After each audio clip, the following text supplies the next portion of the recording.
A gente acompanhou aí a discussão em torno dessa decisão, né, dos mineiros de adiar a volta às aulas em Belo Horizonte. A gente vai falar sobre esse assunto agora da retomada das aulas com a oficial de educação do Unicef, Júlia Ribeiro.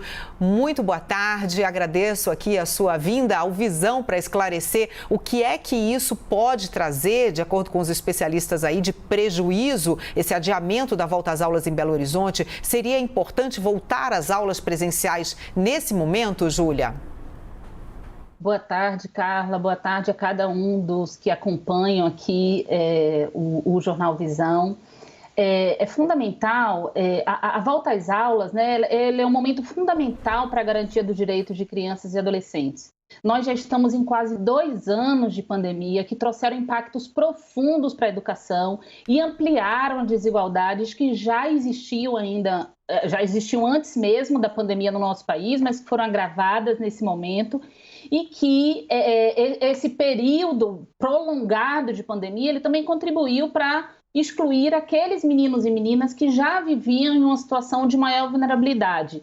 A gente não tem dados mais atualizados, mas no final de 2020, ou seja, quase um ano atrás, o Brasil já tinha mais de 5 milhões de crianças e adolescentes que estavam sem acesso à educação.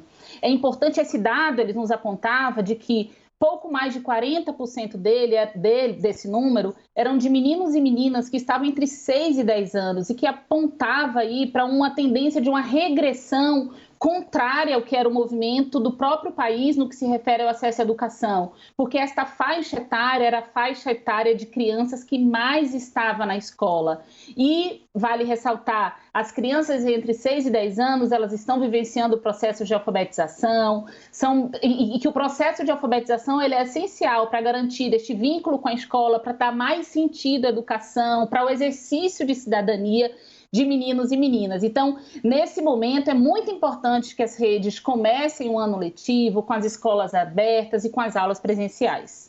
Quais os prejuízos que a senhora avalia que já acometeram as nossas crianças? A gente viu um estudo do fundo do Unicef falando sobre perdas que podem ser insuperáveis. O que é necessário para que a gente veja os alunos voltarem à escola, conseguirem retomar o nível que era adequado à sua própria idade? O que seria necessário nesse momento? Então, nesse momento, é fundamental de que municípios, estados, as redes educacionais, elas busquem identificar esses meninos e meninas que tiveram esse vínculo frágil com a educação ou mesmo inexistente no momento da pandemia. Então, é essencial e urgente fazer a busca ativa, ou seja, ir atrás desses meninos e meninas que deixaram a escola ou mesmo que não conseguiram aprender durante a pandemia. É importante dizer que o Unicef e a Undime, que é a União Nacional dos Dirigentes Municipais de Educação, possuem uma estratégia, busca ativa escolar, que busca aí apoiar estados e municípios a ir atrás de quem já estava fora da escola ou mesmo em risco de abandono e tomar as medidas necessárias para garantir que os estudantes voltem para a escola e permaneçam nela aprendendo. A gente já tem aí mais de 3.000 municípios e 20 estados brasileiros que estão participando da estratégia, uma estratégia obviamente que gratuita e que desde o começo da pandemia, ou seja, desde março de 2020, já contribuiu para identificar e rematricular mais de 80 mil crianças e adolescentes. Então, contar com esse esforço de ir atrás, de verificar esses meninos e meninas que não acompanharam a escola é fundamental. Então, esse é o momento de trazer todo mundo para dentro da escola. Mas, para além disso, é fundamental investir em ações que busquem recuperar a aprendizagem, né? Os estudantes, eles vão voltar às escolas em diferentes níveis de aprendizagem, seja porque eles conseguiram aprender e acompanhar as atividades de formas diferentes na pandemia, seja pela forma como que acompanharam, pela dificuldade de acesso à internet, pela dificuldade de acesso de recebimento do material, já que muitas das redes, elas reportaram de que elas estavam realizando as atividades remotas por entrega de material impresso e orientações via WhatsApp para as famílias, né? Então, é fundamental que nesse momento, então, de retomada, de reabertura das escolas, que sejam identificados esses diferentes níveis de aprendizagem, que sejam definidas ações que busquem incluir a todos esses meninos e meninas, considerando as dificuldades de aprendizagem, as aprendizagens realizadas nesse período, para que a gente possa possa avançar de forma significativa e garantindo esse direito fundamental, o direito à educação, que ele se dá de forma efetiva quando se há uma qualidade da aprendizagem, uma aprendizagem efetivamente assegurada. A Roberta Russo tem uma pergunta.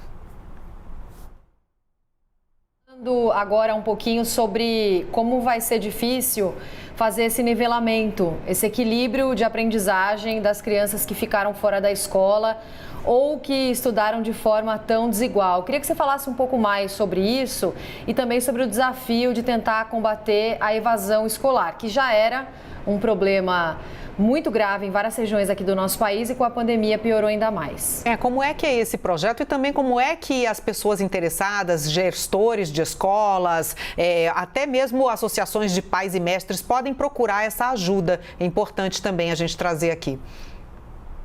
Então, vou começar falando então sobre essa estratégia de trazer os meninos e meninas para a escola, né? Então, a busca ativa escolar, vocês podem encontrar um tanto de materiais ou mesmo a possibilidade de aderir à estratégia enquanto município e estado por meio do site buscativaescolar.org.br. Lá tem um conjunto de materiais que buscam orientar com relação à estratégia e mesmo diferentes materiais que podem ser utilizados a nível de campanha, de conscientização, de diálogo com toda a comunidade, com toda a sociedade, para que a gente discuta as diferentes causas da exclusão escolar, né? Então, a exclusão escolar ela foi vivenciada de diferentes formas.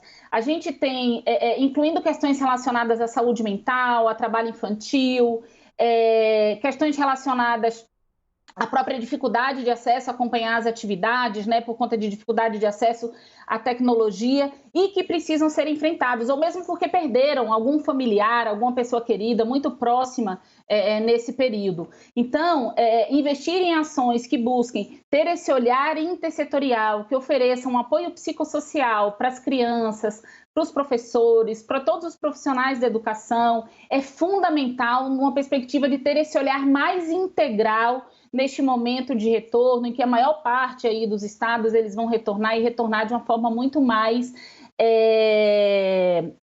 forte, diria, né? De uma forma muito mais conjunta nesse momento de pandemia. E aí, nesse momento de olhar para as diversas aprendizagens que foram desenvolvidas nesse período, é fundamental que sejam realizadas avaliações diagnósticas que vão permitir que o professor e a rede de educação possa tomar uma ação rápida e efetiva, identificando quais são as dificuldades de aprendizagem que existem, o que os alunos conseguiram avançar nesse período, o que eles estão com mais dificuldade e desenvolver propostas pedagógicas que busquem endereçar a essas questões que vão surgir a partir dessa produção, desse diagnóstico, desse olhar muito cuidadoso e criterioso para um olhar sobre a aprendizagem de cada turma, de cada estudante nesse momento. Então, esse olhar inclusivo, numa perspectiva de inclusão, que busque incluir a todos os meninos e meninas em estratégias pedagógicas que busquem dar conta de endereçar